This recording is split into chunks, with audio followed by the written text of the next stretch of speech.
Bienvenue sur la 5e colonne et dans cette vidéo je vais vous expliquer la mise en place et les règles de jeu d'Ancient Terrible Things pour que vous puissiez savoir à quoi cela ressemble.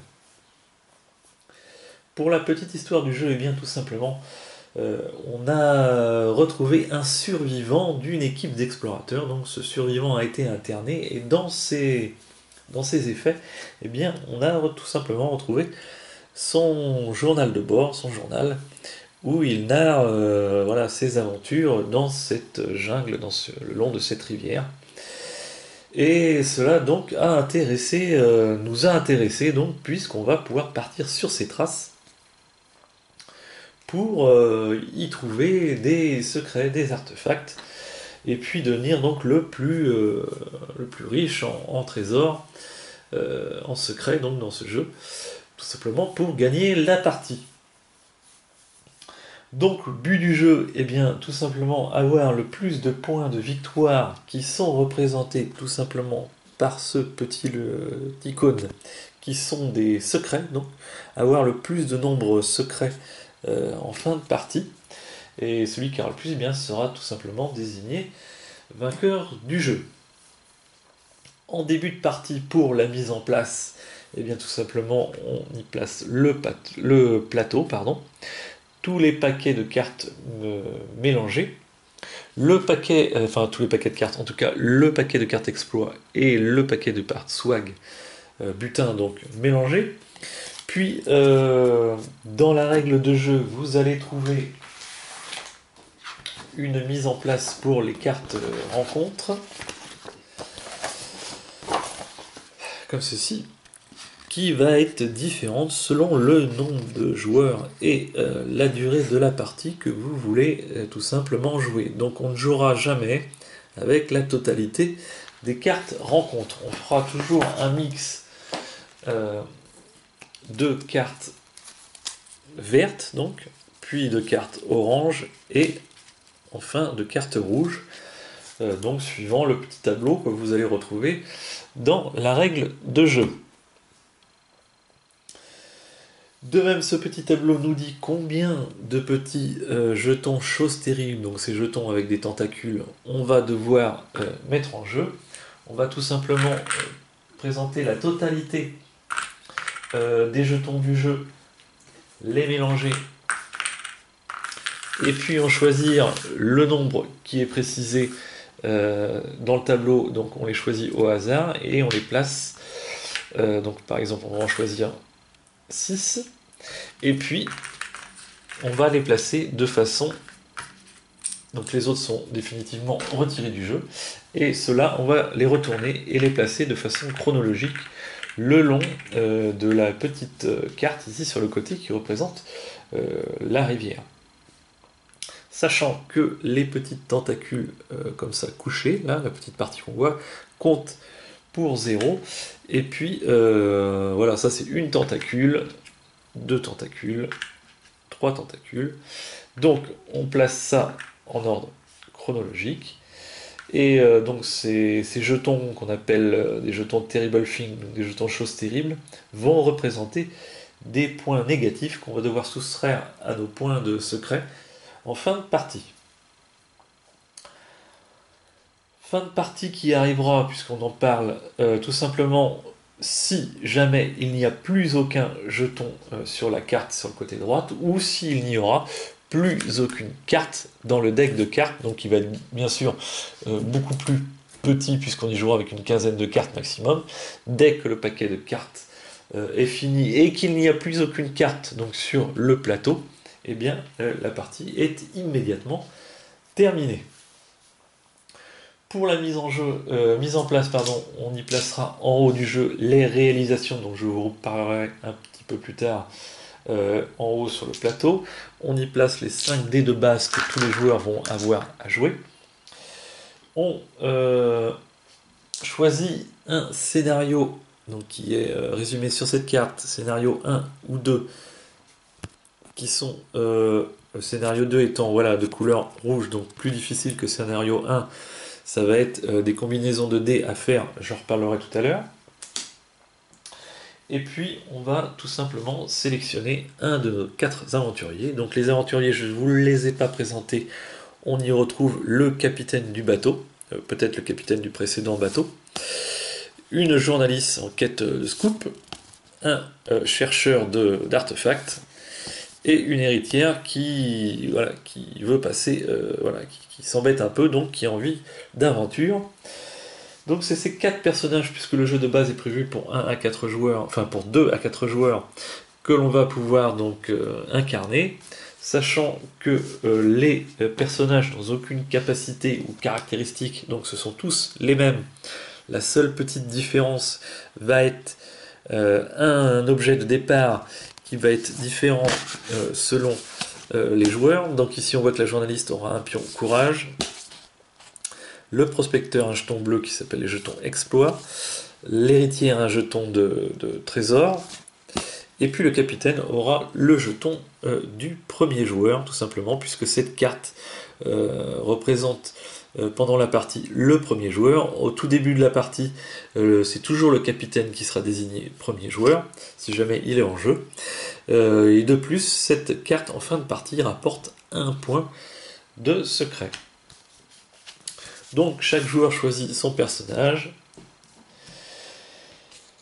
prend son jeton de départ ou carte de départ si c'est le capitaine, et puis chaque joueur prend un jeton de chaque type, donc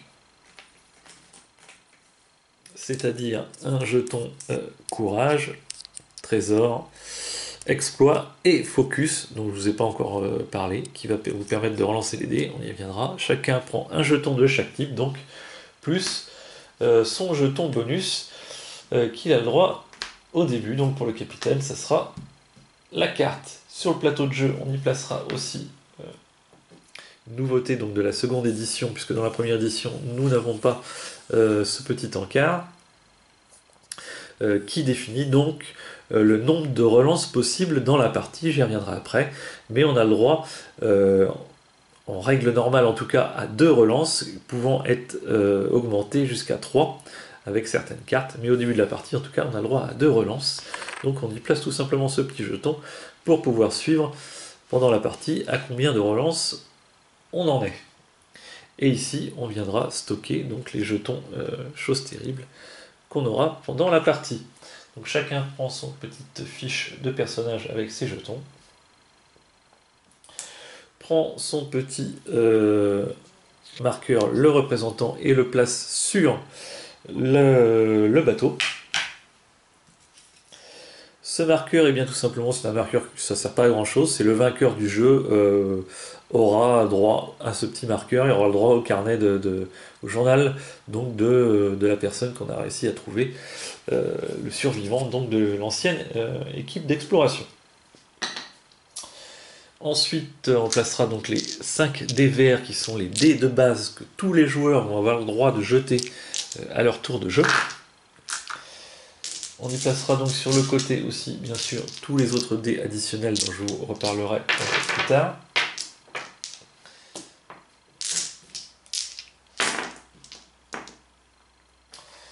Et puis, bien sûr, tout un stock de jetons qu'on placera sur le côté.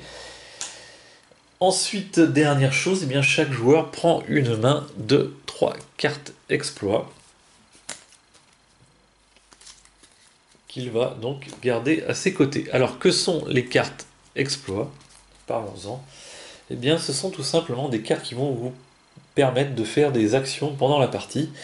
Mais ces cartes vont avoir un coût d'action inscrit ici, donc un coût à payer. Donc il peut varier de... je ne sais pas si on va en tirer d'autres, par exemple. Celle-ci, par exemple, coûte 2, 3, donc je ne sais plus quel est le maximum. Il y a des cartes qui coûtent 0. Mais ça, c'est le nombre de pions bleus, donc de pions exploit, qu'on va devoir dépenser pour pouvoir jouer cette carte qui, bien souvent... qui est toujours par contre une carte à une seule utilisation, donc on paye le coût et ensuite on défausse la carte. Donc on va avoir un tas, on ne va pas les voir en détail, mais un tas d'effets de cartes, puisque chaque carte est différente, il n'y a pas de carte en double. Donc on va avoir des cartes qui nous donnent des dés, voilà, des cartes qui vont nous permettre de transformer un dé en 5 par exemple. Voilà, il y a un tas de combinaisons possibles de pouvoirs avec ces cartes. Mais en tout cas, on en aura toujours 3 en main à notre tour de jeu qu'on va pouvoir jouer. Ensuite, pour finir, on dévoile les 3 premières cartes butin, donc en face du poste donc, de commerce. 3 cartes qui vont être donc disponibles à l'achat. Ensuite, dernière chose à faire, eh bien rien du tout. Voilà, tous les joueurs sont prêts. Et on va pouvoir commencer donc la première phase du jeu, qui est la phase Riverboat, où on nous dit donc de rafraîchir les cartes si tous les lieux sont vides. Donc ce qui est le cas forcément en début de partie. Donc on va tirer du paquet de cartes des cartes rencontres qui ont été classées du plus facile. Donc ils ne sont pas mélangés dans la préparation du deck de cartes. Les cartes rencontres ne sont pas mélangées. On va enfin, elles sont classées par ordre de difficulté, c'est-à-dire on va mélanger toutes les cartes vertes ensemble qu'on aura sélectionnées, qu'on va mettre sur le dessus, toutes les cartes oranges qu'on mettra au milieu et toutes les cartes rouges qu'on mettra à la fin.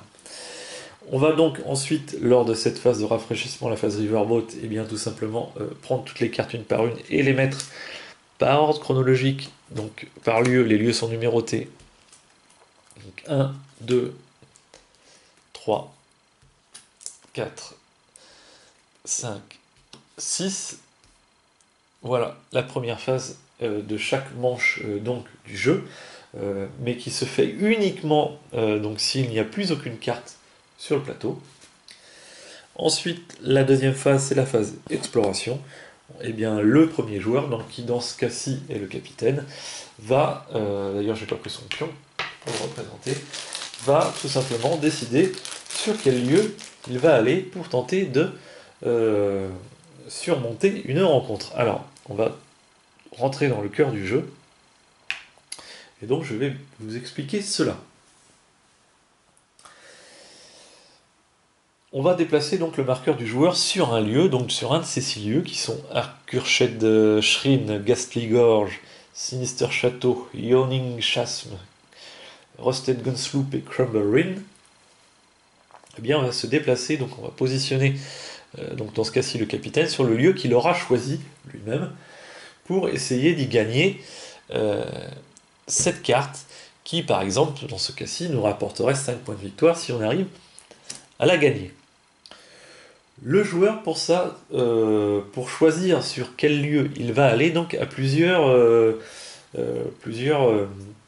indications qui vont l'aider, tout simplement, puisqu'il y a plusieurs choix qui vont le diriger, voilà, vers le lieu qu'il veut choisir. Alors, la première, c'est par exemple la carte qui va rapporter le plus de points. Donc, dans ce cas-ci, sur le plateau, ça serait celle-ci. Mais bien souvent, la carte qui rapporte le plus de points a une combinaison de dés plus difficile à réaliser. Ensuite, il faudra qu'il tienne compte aussi du type de carte. Donc, on va y revenir tout de suite. Donc, sur toutes les cartes rencontres, vous retrouverez le nombre de points de victoire que la carte vous fera gagner. On va prendre un autre exemple. Voilà. Le type de la carte, puisqu'il y a des types différents. Une carte piégée, une carte artefact, une carte rencontre de l'horreur et une carte monstrueuse. Eh bien, ça, ce sont des types de rencontres différentes et je vous expliquerai après comment cela va nous servir. Ça va nous servir à gagner plus de points si on arrive à faire des familles de cartes, tout simplement. Et en bas, donc, on retrouve la combinaison qu'on va devoir effectuer tout simplement pour gagner la carte. Donc, on doit tenir compte du nombre de points de victoire, de la difficulté de la combinaison, de la famille de la carte. Alors au début, bien sûr, on commence à 0, donc c'est pas vraiment d'importance la famille de la carte, et du pouvoir du lieu aussi, lui, qui peut être intéressant. Donc le joueur pourra choisir ce pouvoir-ci, mais il y a beaucoup d'autres pouvoirs sur les lieux. Donc il faut tenir compte de tout ça pour choisir son lieu. Alors le pouvoir de ce lieu-ci, eh bien, c'est tout simplement de prendre un petit jeton relance ou un jeton exploit, tout simplement. Et d'ailleurs, j'ai fait un petit oubli, c'est-à-dire que lorsqu'on pose des cartes sur les lieux, eh bien la carte est accompagnée d'un jeton du type de la carte. Donc tout simplement sur le lieu ici, on aura un jeton focus, un jeton relance, des jetons trésor, des jetons courage et un jeton exploit. Et lorsqu'on gagnera la carte, on gagnera aussi le jeton. Voilà, ça c'était un petit oubli. Donc, je vous expliquais, ce lieu-ci permet de gagner directement lorsqu'on y vient. Alors, lorsque voilà, on est en phase donc d'exploration, on va sur le lieu et là, on nous laisse le choix, soit donc de faire le pouvoir du lieu ou pas, c'est pas une obligation, et ensuite d'essayer de surmonter la rencontre. Voilà comment ça se passe. Donc, le pouvoir de ce lieu, donc c'est de gagner un pion focus ou un pion exploit. Le pouvoir de ce lieu-ci, eh bien tout simplement, ça va être d'échanger le nombre de cartes exploit de votre main, de les jeter pour en rechoisir d'autres. Donc tout simplement de faire un échange de cartes. On peut très bien jeter ces 3 cartes et en prendre 3 nouvelles si les pouvoirs des cartes que vous aviez ne vous intéressent pas. Ici, on va aller tout simplement voler chez un adversaire un pion d'un type de votre choix donc, et le remplacer par un pion d'un type de votre choix aussi. Donc je peux très bien les voler chez l'adversaire un pion butin et par contre lui redonner un pion focus ou un pion courage, peu importe. C'est un échange de pions chez un adversaire. Ici, on va tout simplement gagner un pion courage ou un pion butin, pion trésor. Ici, on va tout simplement pouvoir piquer la carte premier joueur au premier joueur, donc au capitaine en tout cas au début de la partie. Et celui-ci a un pouvoir particulier qui va que je vais devoir vous expliquer tout de suite. Donc, on en était donc à la phase exploration. Et j'ai fait une toute petite erreur, c'est-à-dire que phase exploration, donc on se rend sur un lieu, on prend la ressource du lieu et on effectue ou pas l'action du lieu. Donc, ce qui veut dire qu'il ne faut pas gagner la carte pour prendre la ressource. À partir du moment où on va sur le lieu, on gagne automatiquement la ressource que l'on met sur son plateau de jeu. Ensuite, on choisit de faire ou pas, et donc dans ce cas-ci, le capitaine aurait tout intérêt à le faire. Donc, il va le prendre un troisième, par exemple, jeton focus, puisqu'il choisit de faire l'action du lieu. Ensuite, on va passer à l'action désespoir. Donc l'action désespoir, c'est maintenant, vous avez le choix, si vous le voulez, de ne pas lancer les dés pour gagner la carte. Mais pour ça, il va falloir payer le coût de la carte, le coût en points secrets de la carte, en jeton courage. Donc ça fait un peu, voilà, on se défile, mais on gagne automatiquement, on gagne tout de suite en tout cas, directement, la carte. Donc pour gagner celle-ci, eh bien, il faudrait dépenser tout simplement 5 pions courage. Et à ce moment-là, vous prenez la carte, et vous n'avez pas besoin de lancer les dés pour gagner donc cette carte. Et votre tour est tout de suite, enfin en tout cas le tour pour gagner la carte est tout de suite passé, et vous vous retrouvez donc au poste de commerce qui est la phase suivante. Donc ça c'est la phase de désespoir qui est, voilà, à vous de voir si vous avez envie de dépenser des jetons courage, et déjà il faudra les avoir déjà pour le faire. Mais c'est tout à fait possible, par exemple ceci qui coûte 1, et bien vous pouvez tout simplement l'avoir directement. Et le pouvoir donc de ce lieu, et bien si vous vous déplacez ici, vous avez le pouvoir d'acheter une carte d'un autre lieu. Donc vous pourriez tout simplement décider d'utiliser le pouvoir, de dépenser un pion courage pour acheter cette carte-ci directement. Par contre, on ne prend pas et on ne fait pas l'action ressource du lieu, puisqu'on n'y est pas, donc ça c'est défaussé. Et ensuite, à votre tour, vous pourrez en plus essayer de surmonter la carte sur le lieu où vous êtes, ou tout simplement, de nouveau, acheter la carte du lieu où vous êtes dans la phase désespoir, puisque la phase d'exploration qui vous permet d'utiliser le pouvoir arrive avant la phase de désespoir. Donc en utilisant ce lieu, ça vous permet d'acheter une carte ailleurs, et ensuite on passe en phase de désespoir qui vous permet d'acheter la carte de votre lieu, donc vous pouvez, grâce à ce pouvoir, acheter 2 cartes dans votre tour. Dans mon cas, en tout cas, j'étais ici. Et je suis en phase de désespoir. Donc je n'ai pas les 5 pions courage, donc je n'achète pas cette carte. Je vais tout simplement essayer de la gagner en lançant les dés. Après la phase de désespoir, eh bien, on arrive tout simplement à la phase de rencontre, qui est celle-ci, où on va pouvoir lancer notre deck de dés, notre réserve de dés, de cette façon. Alors, toutes les rencontres vous demandent des combinaisons de dés. Donc, un minimum, une combinaison de dés minimum. Donc, je m'explique. Donc ici, pas de problème, on vous demande au moins un 6 avec vos 5 dés de base.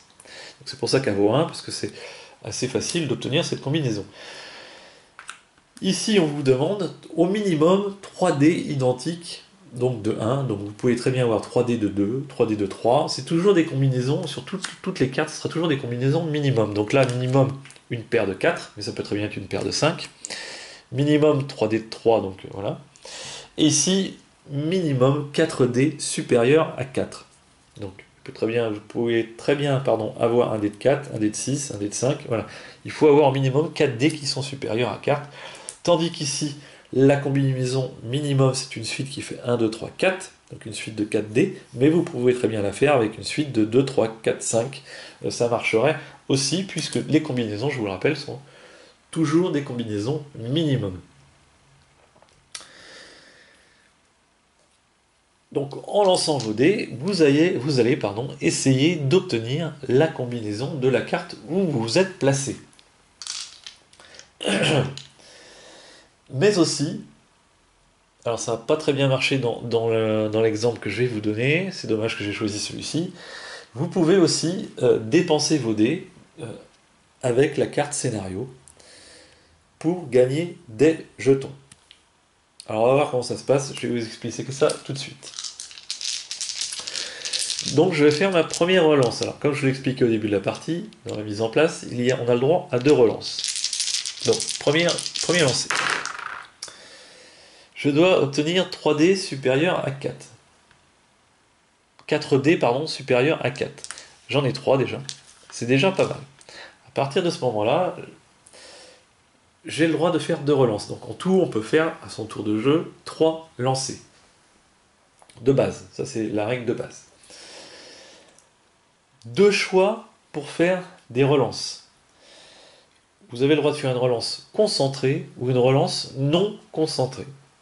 Alors la relance non concentrée, c'est bien simple. Vous reprenez tous vos dés, même ceux qui vous plaisaient, tant pis, et vous les relancez une autre fois.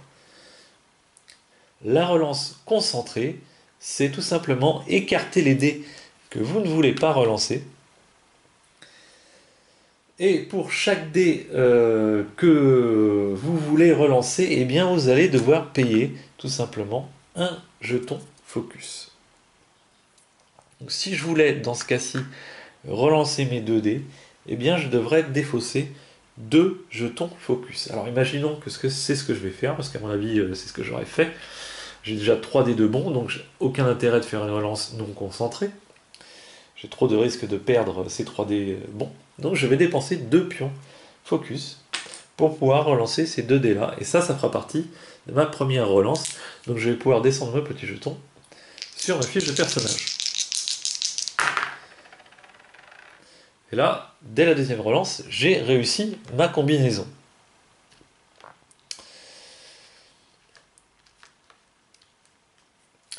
J'aurais pu, si j'avais raté, faire de nouveau une dernière relance, puisque j'ai le droit encore à une relance, de la même façon, en dépensant soit mon dernier pion pour relancer seulement un dé, ou soit gratuitement en relançant tous mes dés.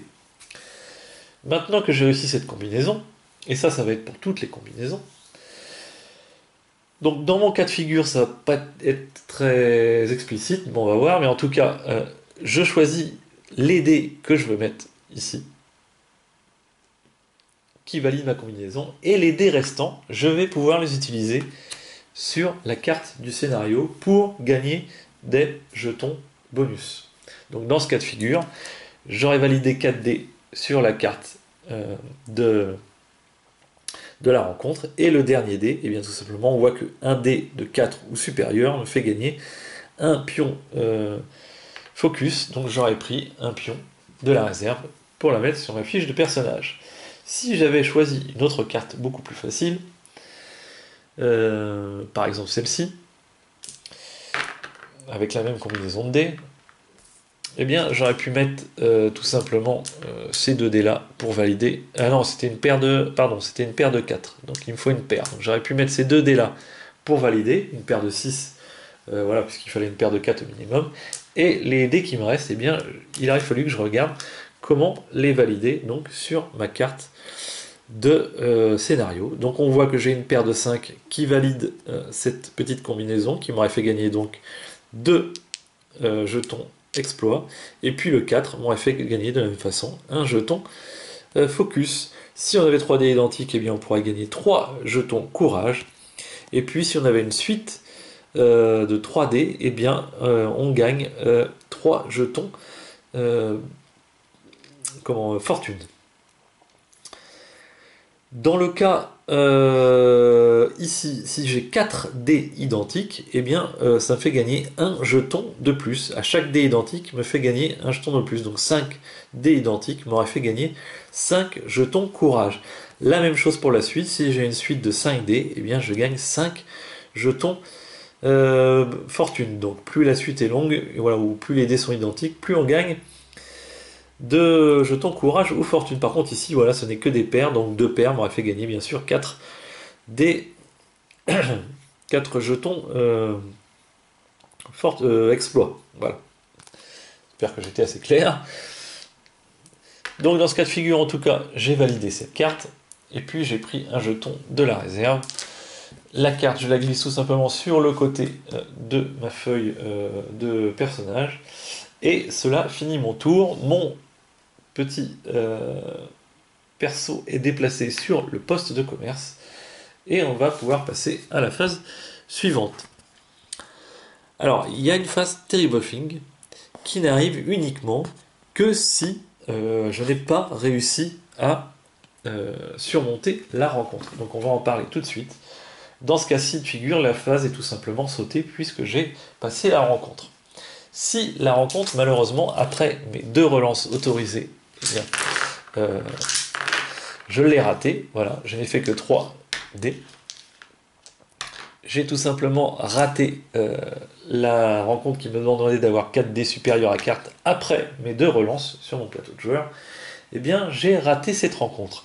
Par contre, vous pouvez toujours utiliser les dés ratés pour les dépenser et obtenir des jetons avec la carte du scénario. Ça, sans aucun souci. Comme la carte est ratée, elle est tout simplement défaussée dans la pile rumeur qui est sur le côté. Et elle ne pourra plus être récupérée de la partie. Le fait de rater donc cette rencontre, eh bien, vous oblige à prendre un jeton chose terrible, et on vous oblige à prendre le plus petit, donc celui qui est en bas, le jeton chose terrible d'en bas. Donc le premier, c'est pas grave puisqu'on sait que celui-là vaut 0, donc vous pouvez le mettre dans votre stock, mais plus vous montez, et plus vous allez prendre de pénalités, et plus la fin de partie va aussi arriver. Voilà ce qui arrive donc. Ce qui arrive donc lors de la phase chose terrible, qui n'arrive forcément uniquement que si vous ne surmontez pas la rencontre. Ensuite donc, que vous surmontiez ou que vous ne surmontiez pas la rencontre, vous arrivez de toute façon à la phase du poste de commerce, donc où on se trouve, qui va nous permettre, si vous avez assez de jetons fortune, d'acheter les cartes qui sont devant vous. Donc les cartes ont tous un coût variable, hein, bien sûr, et vous rapporte un bonus permanent. Je m'explique. Les cartes exploit, on les défausse en les payant. Les cartes swag, donc les cartes butin, on les garde pour soi toute la partie, mais on va les incliner, les épuiser, tout simplement à chaque fois qu'on va les utiliser. Et quand le tour recommencera, eh bien, on pourra les réactiver. Voilà, ce sont des cartes à activation une seule fois par tour. Ces cartes donc ont plusieurs effets. Donc ça va pouvoir nous faire gagner des pouvoirs ou gagner des dés supplémentaires, que donc je ne vous ai pas encore expliqué, mais ça va être un des moyens de gagner ces dés. Donc ces cartes, vous allez pouvoir les acheter à la phase achat, et la première chose que vous pouvez faire à achat où vous vous trouvez, c'est tout simplement, si vous le voulez, défausser une carte dans la pile vieux stock qui est ici et en afficher une nouvelle. Voilà la première chose gratuite que vous pouvez faire à chacun de vos tours. Et ensuite décider d'acheter une de ces 4 cartes visibles. Quand la partie va avoir pris un peu de longueur, eh bien on va se retrouver avec plusieurs cartes dans la pile vieux stock. Bien sûr, c'est toujours la première carte visible que vous pourrez acheter sur les 4. Celles d'en dessous, vous ne pourrez plus les acheter. Vous pouvez aussi payer 2 jetons trésor, me semble-t-il. Je ne veux pas dire de bêtises, je vais regarder ça tout de suite. Pour rafraîchir complètement la ligne de cartes trésor. Alors, c'est ça. Vous pouvez payer tout simplement 2 jetons trésor si aucune des cartes ne vous plaît pour en mettre d'autres, mais bon, ça fait quand même un peu cher payé puisqu'on a quand même du mal à les gagner ces jetons trésor. Donc, il vaut mieux les garder de côté. Une fois que vous avez fait donc cette phase de trading post, eh bien, vous allez tout simplement faire la dernière phase qui est une phase de rafraîchissement où vous allez pouvoir retourner donc vos fameuses cartes équipement pour les réactiver pour votre prochain tour. Et puis vous allez pouvoir aussi rafraîchir votre main de cartes exploit, oui, parce que je n'ai pas expliqué. Puisqu'à la fin de votre tour de jeu, vous devez toujours vous retrouver avec 3 cartes exploit en main. Donc on va y venir tout de suite à ces cartes pour ne pas oublier. Tout ce qui est carte objet ou carte exploit, vous pouvez les jouer quand vous voulez dans votre tour de jeu. Donc lorsque vous jouez une carte exploit, tout simplement vous la défaussez. Donc il se peut très bien qu'à la fin de votre tour, vous ne vous retrouviez avec plus aucune carte exploit. Et à ce moment-là, lorsque vous devez rafraîchir votre main, dernière phase de votre tour, eh bien vous reprendrez donc 3 cartes exploit que vous remettrez de côté. Donc toutes ces cartes, comme je vous l'ai dit, peuvent être utilisées n'importe quand pendant votre tour, sauf à la phase de rafraîchissement, bien sûr, puisque ça n'a aucun intérêt.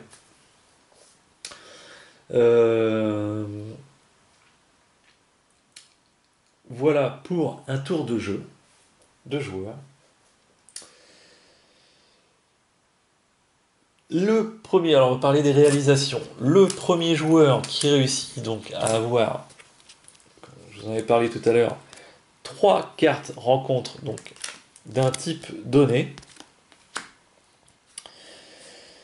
va remporter immédiatement cette carte réalisation qui lui permettra de gagner 4 points de victoire donc en fin de partie. Donc il y a une carte réalisation par chaque type de rencontre. Et puis cette carte, on va pouvoir se la faire voler pendant la partie si jamais un joueur dépasse votre nombre maximum de cartes réalisation que vous aviez, votre carte rencontre d'un type donné que vous aviez en main. Donc par exemple, si vous avez gagné la carte grâce à 3 cartes pièges, et bien dès qu'un joueur aura 4 cartes pièges, et bien il va récupérer la réalisation pour lui, et vous allez la perdre. Vous pourrez la récupérer si forcément vous avez 5 cartes pièges. À chaque fois qu'un joueur dépasse de 1 le niveau d'un autre joueur, et bien il vole la carte réalisation à l'autre joueur.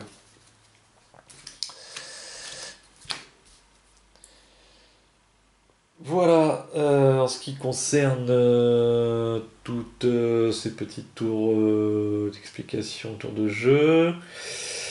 Donc la partie va se finir lorsqu'il n'y aura plus aucun, immédiatement lorsque le dernier jeton chose terrible aura été pris, ou lorsqu'il n'y aura plus aucune carte sur le plateau et plus aucune carte dans la pile de cartes rencontre, tout simplement. Et bien ça met fin immédiatement à la partie. Chaque joueur totalise le nombre de points sur les cartes, sur toutes les cartes, sur le jeton, tous ces points secrets, et puis les soustrait au nombre de pions choses terribles qu'il a en main, et celui qui a le plus de points est tout simplement désigné vainqueur. Voilà. La seule chose que je vous ai pas expliqué, donc c'est les dés. Donc on va pouvoir donc gagner tous ces dés pendant la partie. Alors il y a 3 types de dés supplémentaires par rapport aux dés de jeu de base. Donc nous avons les dés de panique, qui bien souvent vont venir s'ajouter à votre réserve de dés de départ, tout simplement, grâce bien souvent à une carte butin que vous allez donc activer. Mais ces dés, vous n'allez jamais pouvoir les relancer. Lorsque vous ferez donc votre jet de dés, eh bien, vous avez le droit de relance, mais ces dés sont tout de suite exclus, puisqu'ils ne peuvent être jamais relancés sous aucun prétexte. Ensuite, vous avez les dés chance qui sont tout à fait le contraire des dés panique, puisque ceux-ci vont pouvoir être relancés gratuitement. Peu importe le type de relance que vous faites, vous allez pouvoir toujours relancer ces dés gratuitement, donc sans dépenser le fameux petit jeton focus. Donc ces dés sont des dés de chance qui peuvent être relancés gratuitement. Et puis vous avez les dés exploits qui sont à la couleur de ces petits jetons, tout simplement parce que ceux-ci ne peuvent pas non plus être relancés, donc vous ne pourrez pas relancer ces dés avec les petits jetons focus, mais par contre vous allez pouvoir faire varier leur valeur en dépensant des jetons exploits.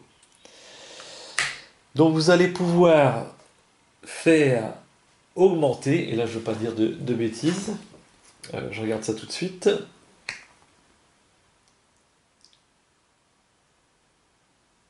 Voilà, vous pouvez donc dépenser un jeton exploit pour augmenter la valeur d'un dé de 1 point. Donc on ne peut pas faire diminuer le dé, mais on peut le faire augmenter. Donc c'est des dés de révélation, je crois. On peut augmenter donc la valeur du dé bleu en dépensant tout simplement un jeton exploit. Voilà ce qui concerne les dés. Donc tous ces dés, forcément, vous les gagnez uniquement lorsque vous activez vos cartes. Voilà, donc à chaque fois que vous activez la carte, vous avez le droit de gagner un dé supplémentaire selon la couleur du dé. Les cartes rencontres, je l'ai dit, cartes vertes, orange et rouge, donc plus on va vers le rouge, plus les combinaisons à faire sur les cartes vont être compliquées, mais plus elles vont rapporter en points de victoire. Et puis, je crois que j'ai fait le tour sans trop faire d'erreur sur le déroulement de la partie. Donc voilà à quoi ressemble Ancient Terrible Thing. Donc à la base, bien sûr, on part sur un jeu de Yams ou de Yahtzee, tout simplement, hein, des combinaisons de dés à faire pour gagner des points. Mais on y rajoute une patte, déjà une patte graphique. Alors je ne vous ai pas présenté les cartes, c'est vrai, mais voilà, on a quand même des cartes. Moi j'adore ce style qui a été utilisé, hein. Des cartes quand même de très bonne qualité en plus. Bon, celles-là, ils sont pas forcément. Les rencontres, c'est pareil. Voilà, on va avoir des très belles cartes. Le plateau est quand même assez formidable. Voilà, il y a du beau matos, des beaux dés. Je veux dire, le jeu, déjà, visuellement, déjà, il en jette. Ensuite, le fait d'avoir voilà, amélioré les ADC en y introduisant ces cartes, ces améliorations de dés avec des achats, voilà, des rencontres à surmonter, enfin, tout ce lien en fait quand même un jeu agréable à jouer et facile à sortir parce que les règles sont très simples. Donc voilà, c'est comme le Yahtzee, vous allez pouvoir sortir ce jeu facilement avec n'importe quel type de joueur. En plus, maintenant, la seule difficulté qu'il pouvait y avoir, c'était cet anglais sur les cartes qui pouvait... voilà, parce que les icônes, forcément, lorsqu'on ne connaît pas le jeu, sont pas forcément lisibles ou compréhensibles. Et donc maintenant, plus aucun problème, puisque tout est en français. Donc voilà, ça en fait un jeu facile à sortir. Une règle très courte, voilà, puis il n'y a pas grand-chose qu'on peut oublier. En tout cas, moi, c'est un jeu que j'aime bien. Rien que graphiquement, il fait plaisir à voir. Et donc, voilà, à vous de voir si cela vous plaît. Mais en tout cas, moi, j'aime ce jeu. Malgré que ce soit pas touffu, et bien c'est pas grave, ça en fait un jeu léger, facile à sortir. Que dire de plus sur ce jeu de base? Pas grand chose me semble-t-il, je pense n'avoir rien oublié, mais de toute façon je vous invite à lire la règle, voilà, pour bien appréhender et ne pas faire d'erreur. Je finirai donc cette vidéo en vous parlant, pour ceux que ça intéresse, de la petite extension de Lost Charter, pour voir que nous apporte donc Lost Charter. Maintenant que vous connaissez la mécanique du jeu, on va pouvoir rentrer dans ces détails. Donc, petite extension qui nous rajoute, bien entendu, de nouvelles cartes. Donc, on aura le droit à de nouvelles cartes objets, de nouvelles cartes rencontres, de nouvelles cartes exploits. Voilà, donc tout un tas de cartes. Des cartes rencontres qui vont introduire donc une nouvelle couleur de dés qui sont ces dés-là, des dés roses, qui s'appellent tout simplement des dés de... Ah bah non, c'est ceux-là, les dés de révélation, donc j'ai inversé tout à l'heure, donc c'est les dés roses, ça s'appelle des dés de révélation, qui vont être introduits uniquement lorsque vous ferez cette rencontre. Et là, on aura encore un pouvoir de rencontre nouveau, puisque cette rencontre va être plus facile, puisque si vous ne réussissez pas cette rencontre, eh bien vous ne défausserez pas, vous ne prendrez pas, pardon, un jeton malus. Voilà, donc cette rencontre plus facile à faire. Donc ça c'est spécifique à Lost Charter, puisque ça n'existe pas dans le jeu de base. Deux nouveaux objets bien sûr à acheter. Voilà, donc une bonne petite bon petit paquet de cartes en plus. Donc ces fameux dés révélations dont j'ai pas encore joué donc avec l'extension, donc je ne me rappelle plus vraiment s'ils ont un pouvoir spécifique. Je ne saurais vous dire, à vrai dire.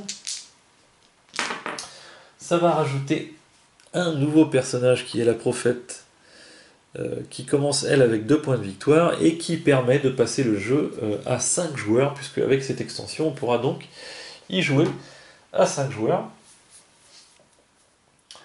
On aura aussi comme nouveauté des nouveaux achèvements, des nouvelles réalisations. Donc 4 nouvelles réalisations à mettre en jeu avec les autres.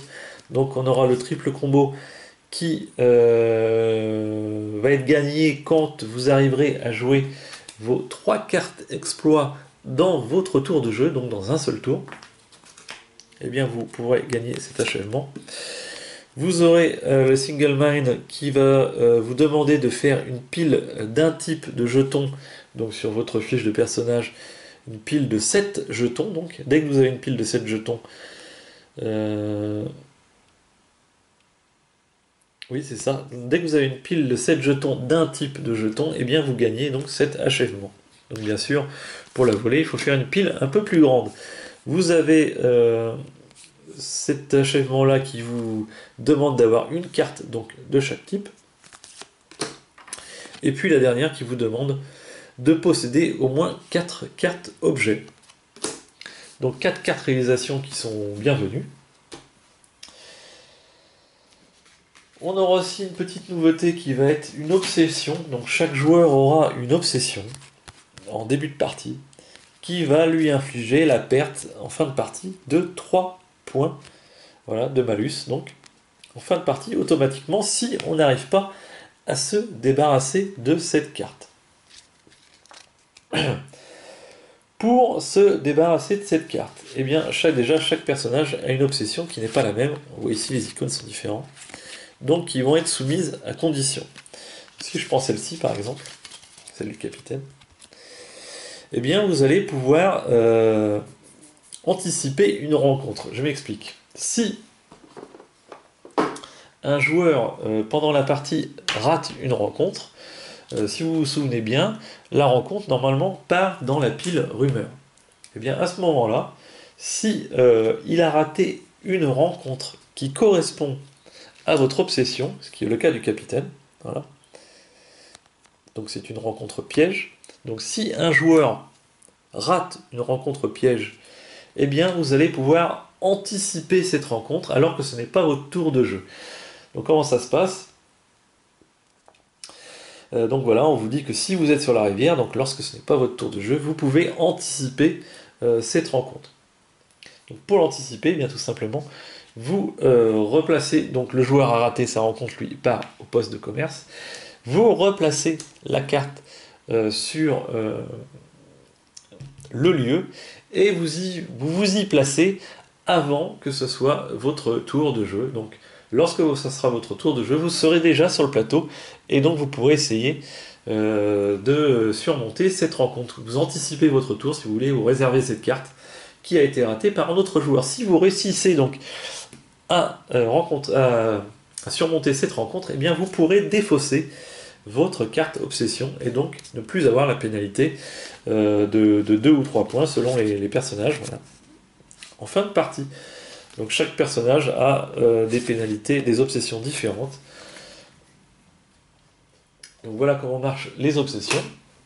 Et puis ensuite, dernière petite nouveauté, vous aurez des cartes qui vont modifier un peu les règles de jeu, si on veut bien. Puisque, alors par exemple pour celle-ci, alors comment sont placées ces cartes déjà? Elles sont tout simplement mélangées dans le deck rencontre. Voilà. Et lorsque vous allez les piocher ici, donc pour mettre en place les rencontres, lorsque vous piocherez une carte de ce type, eh bien vous la placerez en plus de la carte rencontre que vous placez normalement sur le plateau, donc à côté. Pour chaque rencontre, donc piocher. Lorsqu'une telle carte entre en jeu, eh bien cela modifie un peu la règle du jeu, puisque ce sont des cartes à condition, à effet. Par exemple, celle-ci modifie le jeu et ne permet à tous les joueurs, tant que cette carte est encore en jeu, de ne faire maximum qu'une relance. Donc tant que cette carte est en jeu sur le plateau, tous les joueurs n'auront plus accès qu'à une seule relance. Celle-ci, par exemple, vous autorise à jouer maximum une carte exploit par tour de jeu.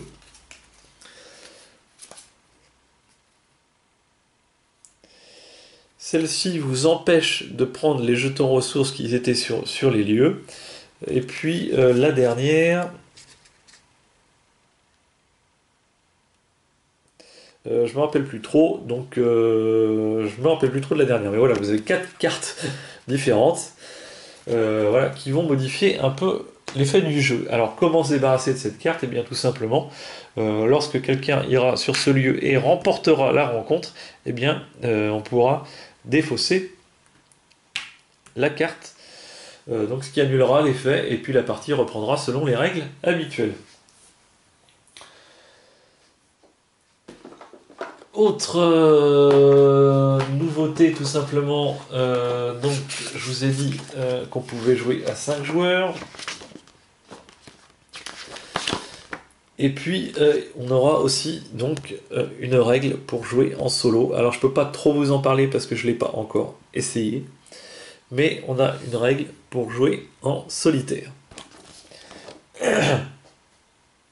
Dans cette extension, vous y retrouverez une règle révisée pour les possesseurs de la première édition, donc qui explique les modifications ou les rectifications qu'il y a eu donc dans le livre de règles entre les deux éditions.